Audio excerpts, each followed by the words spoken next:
Voilà. Donc Deadpool, achetez si vous aimez, tout simplement. C'est sûrement un des comics les plus drôles au monde.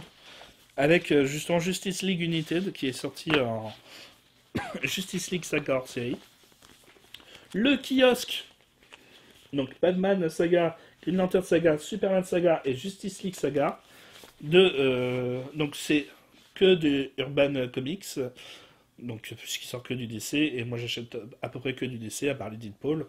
Alors, ce qu'il faut savoir, pour Batman Saga, bon, en gros, après c'est juste un avis personnel, hein, mais je vais sûrement me faire engueuler par les fans, mais en gros, moi, Superman Saga est le seul qui vaut encore le coup de nos jours, parce que Batman Saga, le type premier temps, bon, t'as Batman et Robin, qui est un excellent comics et tout ça. Je suis pas super fan de Grayson, ni de Batgirl, et encore moins du Batman de Scott Snyder.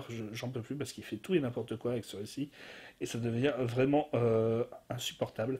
Bon, là, on a 5 récits complets qui n'ont rien à voir. Donc, avec Batman et Robin, les détectives comics qui restent de des lectures que j'aime bien dans Batman Saga. Donc, les autres, c'est Arkham Manor et Gotham Academy. Et il reste Batgirl qui est devenue trop girly pour moi. J'ai pas l'impression d'être la personne qui est adressée au public. La fin de la conclusion de Godhead, de Green Lantern Saga. Alors Green Lantern Saga, bon, depuis que c'est plus Jeff Jones qui est sur le comics, c'est devenu... bah, d'ailleurs, presque tous les autres comics vont s'arrêter de Green Lantern parce que ça commence à avoir moins de ventes. Pourquoi? Bah, parce que c'est vrai que c'est devenu un petit peu lourd, un petit peu longué, et ça enchaîne beaucoup trop les events et les events. Les events, si vous savez pas ce que c'est dans l'art des comics, c'est en gros une grosse histoire qui va changer tout l'univers, ou en tout cas certaines choses, après son passage. Il y a des petites histoires parallèles et tout ça, et de temps en temps ils font un gros arc qui va faire que l'histoire va évoluer. Et ça reste encore assez rare, mais bah, dans Green Lantern, bah, t'as que ça. Mais au final, pour quel résultat? Parce que des fois, de temps en temps, bah, tu, tu ne trouves pas d'importance à l'event, puisqu'il y en a un autre qui va suivre derrière, et qui va être beaucoup plus important. Donc tu te dis, merde, on s'en fout à force. Et l'histoire de Godhead est un petit peu longue. Après, de ce que j'ai compris, en plus, ne respecte pas les personnages du quatrième monde, qui a été créé par Kirby avec les nouveaux dieux. Donc, les personnages, moi je croyais que c'était des gentils, et au final ils agissent comme des méchants. C'est vrai que. Donc, j'ai du mal à comprendre. Bon. Superman Saga. Bon, ça par contre, les aventures de Superman, tiens, voilà, c'est un petit peu comme le Superman de Bruce Timm, les nouvelles aventures de Superman, si vous suiviez le dessin animé. Et donc ça reste excellent. Et je suis très très fan en fait des séries qui sont habituelles parce que là c'est plutôt un hors série, j'ai envie de dire. Mais d'habitude vous avez Superman Action Comics, Superman et Wonder Woman, Superman et Batman et je sais plus le cinquième.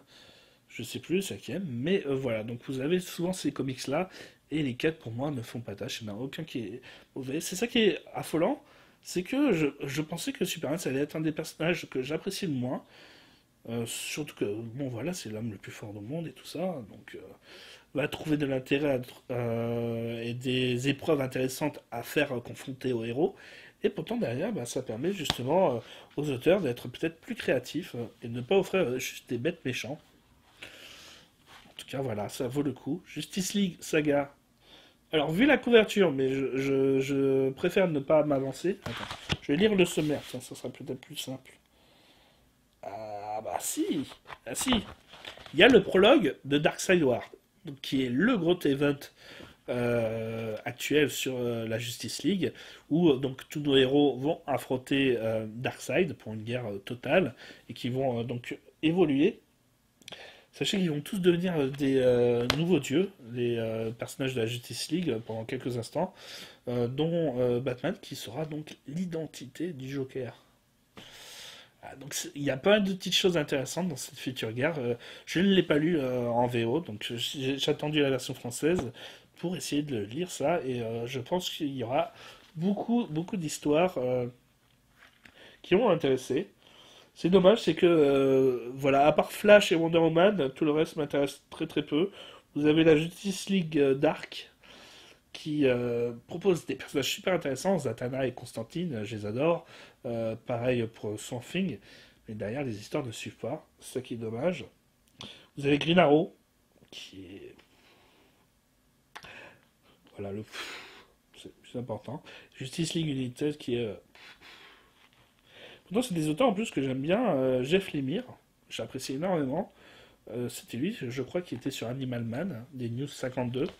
Et pourtant, je trouve que dans Justice League United, je crois que c'est lui aussi dans Batman et Robin, et que j'adore énormément. Mais comme quoi, bah, on peut être un bon auteur, mais ne pas proposer toujours des bonnes choses. Et enfin, bon, bah, dernière œuvre. Je suis désolé, ça a duré une demi-heure. Bah, faut dire ce qu'il y a, j'achète beaucoup. Hein. Désolé, hein. Voilà. Mad Love, qui raconte les origines de Harley Quinn, selon les auteurs officiels. Les auteurs officiels, c'est Bruce Timm et Paul Dini. Oui, j'ai eu un trou, je suis désolé. Parce que ce qu'il faut savoir, oui, pour moi, Paul Dini et Bruce Timm, ce sont des dieux. Hein. Pourquoi? Eh ben, ils ont fait Batman The Animated Series. Hein, vous savez, la série des années 90 que vous regardez tous sur France 3, qui était géniale, fabuleuse et tout ça. Et qu'il a fait aussi derrière Justice League, qu'il a fait derrière Superman, les nouvelles aventures de Superman, qu'il a fait aussi Batman Beyond, Batman du futur, Batman 2000. Il a 50 000 titres, ce comics et tout ça.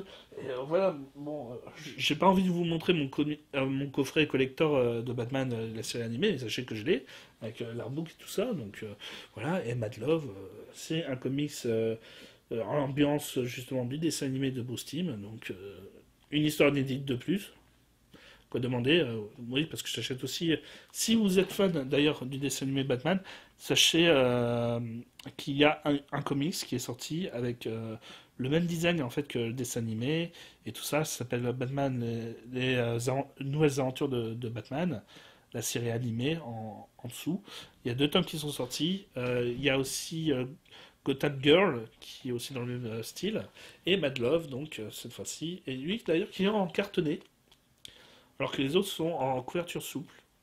Je ne sais pas pourquoi cette différence. En fait, les autres sont considérés comme en fait dans la collection Urban Kid, donc pour les enfants.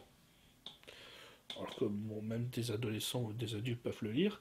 Mad Love, bon, je l'ai pas lu encore. Hein, peut-être que donc il est sombre, mais s'il est dans le même style que la série animée, voilà, n'importe qui peut le lire. Donc pourquoi il est dans la collection DC Deluxe?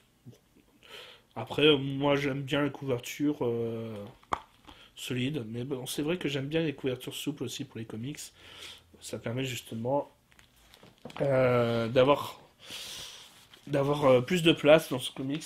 Mais après, c'est vrai que ça s'amuse plus vite. Donc voilà, chacun a ses points forts et ses points faibles avec les couvertures souples, les couvertures solides. Ça, c'est à vous de faire votre choix. Donc, dites-moi si vous. J'espère que je ne me suis pas trop répété. J'espère que ces lectures vous plairont. Voilà, une demi-heure un petit peu à raconter tout et n'importe quoi. Bon, bah, désolé, j'achète beaucoup de choses. J'espère que ça vous aura plu, que vous aurez des envies de lecture avec ça. J'espère que vous allez vous faire plaisir, acheter beaucoup de mangas et de comics. Bon, bah moi c'est déjà fait. Hein. Le temps que je dise tout ça, bah, ça sera au moins pour février le prochain. Voilà. J'espère que je vous ai donné des bons plans, que vous allez aimer peut-être ces séries, peut-être que vous allez comprendre au final que vous allez même que moi aussi, peut-être que vous avez acheté déjà ces mangas et que vous pourrez me conseiller. Voilà, donc moi en tout cas j'achète énormément. Bon, là j'en ai eu que pour 150 euros, d'habitude j'en ai pour 200. Bon, ça arrive, hein.